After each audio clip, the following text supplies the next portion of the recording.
Imagine you're in a crowded boardroom. The air is tense. Numbers missed. Reputations on edge. Across from you, a colleague fumbles under pressure.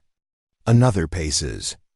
All eyes begin to drift, almost involuntarily, toward one person. Still, unmoved, breathing slowly, not because they feel nothing, but because they've trained for this moment. They are calm by choice, not accident.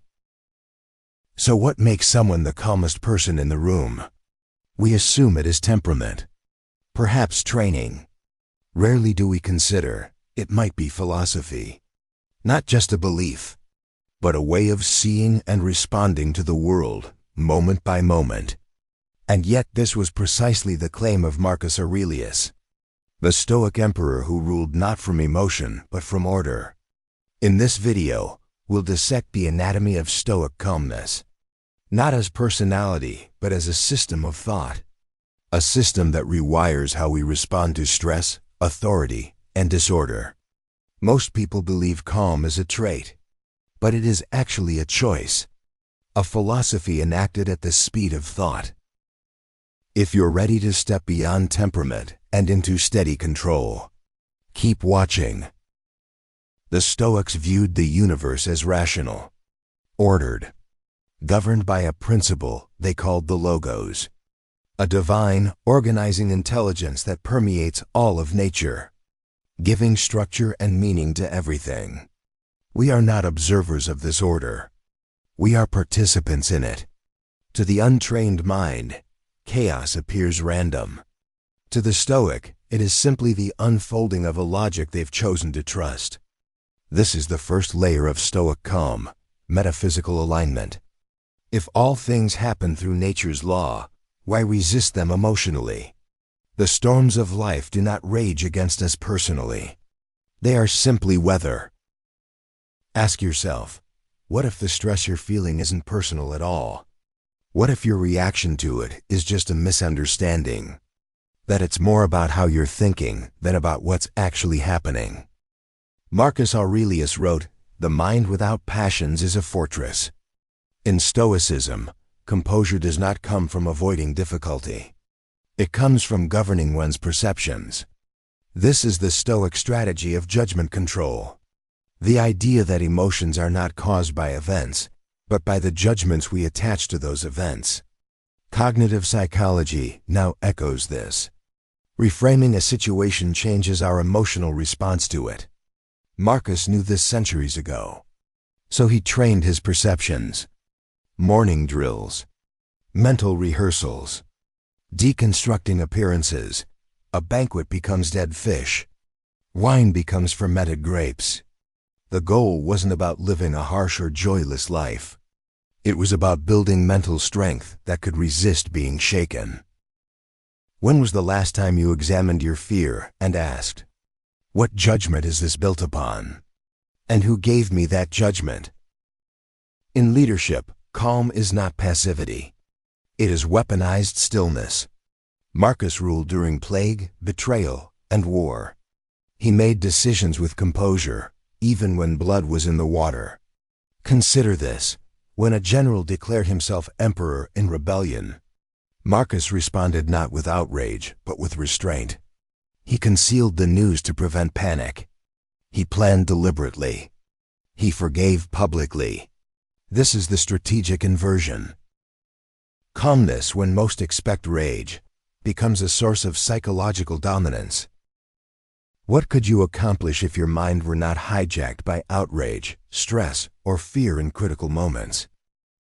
Stoicism is not quietism, a belief in withdrawing from the world and avoiding action. Marcus Aurelius held power and used it, but he did so without attachment to outcome. He acted because virtue demanded it, not because results guaranteed reward. This is the paradox. The Stoic cares deeply, but remains emotionally untethered. He writes, "What isn't good for the hive isn't good for the bee." Duty is non-negotiable, but despair over failure is optional. This creates an unshakable foundation. You give everything to your role, while expecting nothing from its outcome. Ask yourself, are your emotions tangled with results, or are they aligned with values? To remain calm under pressure, the Stoics used imagery. The sage, rational, unshaken. The fortress, impenetrable by fortune. Hercules, enduring trials without complaint. These are not just symbols. They are mental scaffolds, tools to reimagine your identity. When stress rises, do you see yourself as the victim of it, or as the rock in the surf? The storm is not your enemy. It is your proving ground. Think about this. What image do you summon under pressure? And does it strengthen or destabilize you? Marcus's calm was not a mystery. It was engineered. He journaled, practiced premeditatio malorum, the rehearsal of adversity.